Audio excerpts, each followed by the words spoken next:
Okay, so now friction as a component of contact force, ये तो हमने देख लिया था। अब यहाँ पर हम बात कर रहे हैं फ्रिक्शन एंगल की, राइट। ये जो लैम्डा है ना, इसको बोलते हैं फ्रिक्शन एंगल या angle of friction. Angle of friction का मतलब क्या है कि एंगल जो आपका बनाता है resultant of friction and the normal reaction with the normal reaction. दिख रहा है ना, ग्राउंड हमारा दो फोर्सेस लगा रहा है, या तो कह सकते हो रिएक्शन फोर्स लगा रहा है। रिएक्शन फोर्स के दो कंपोनेंट हैं, एक फ्रिक्शनल फोर्स, दूसरा आपका नॉर्मल रिएक्शन। ये क्लियर है। अब इनका जो रिजल्टेंट है फ्रिक्शनल फोर्स और नॉर्मल रिएक्शन का, जो वो एंगल बनाता है with the normal, is known as angle of friction. अब यूजुअली ये जो लैम्डा हम डिफाइन करते हैं in case of a limiting friction, right. इस लैम्डा को डिफाइन करते हैं लिमिटिंग फ्रिक्शन के केस में। तो सपोज अगर हमारे पास एक ब्लॉक है और उस पर फ्रिक्शनल फोर्स लग रही है हमारी म्यू एन के बराबर, राइट, और नॉर्मल रिएक्शन है एन, वेट है आपका एम जी, राइट। तो इस केस में अगर आपको लैम्डा निकालना है, ये लैम्डा है, राइट। अब इस राइट एंगल ट्राइंगल में आपका जो tan लैम्डा होगा that will be mu N upon N, right. तो यहां से क्या आया, जो tan लैम्डा है that is mu, right.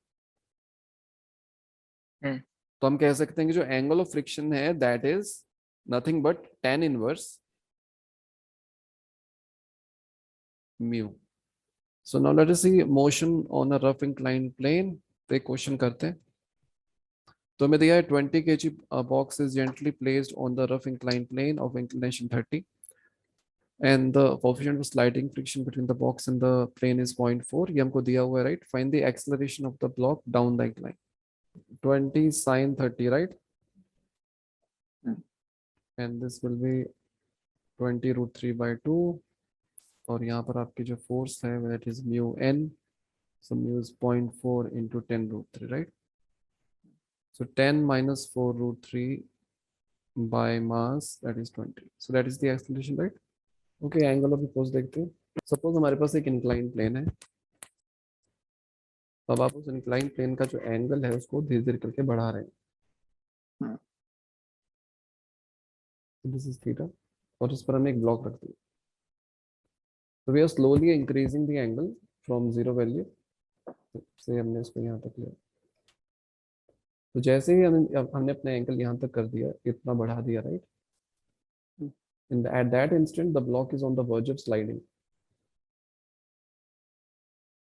Okay, हम स्लोली एंगल इंक्रीज कर रहे हैं, फिर हमारा जो ब्लॉक है वो स्लाइड करना शुरू कर देता है। ओके, तो यहाँ पर दिस पर्टिकुलर एंगल से theta is known as angle of repose, right. So you can say angle of inclination at which block is on the verge of sliding.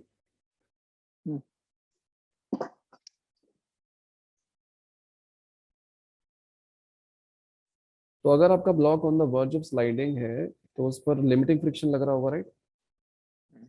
So there will be a frictional force in this direction which will be equal to mu n, and there is a weight component in this direction which is mg sin theta.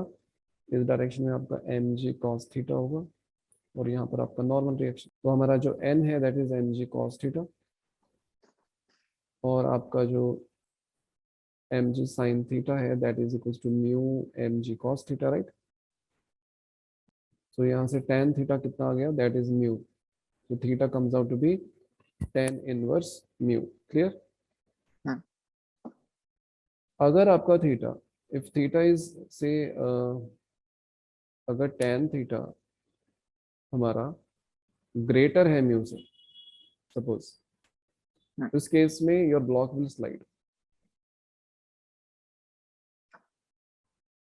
Right. अगर tan theta less than mu है so block will not slide.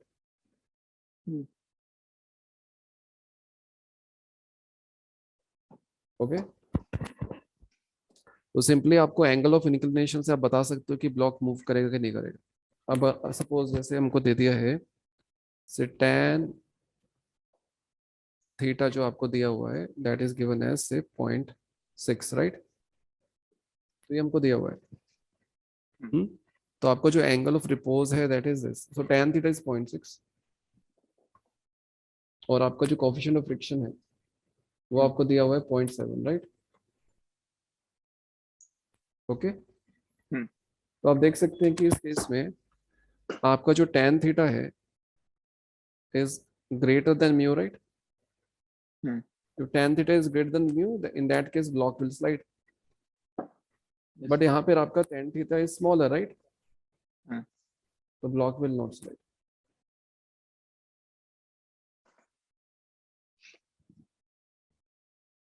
Okay.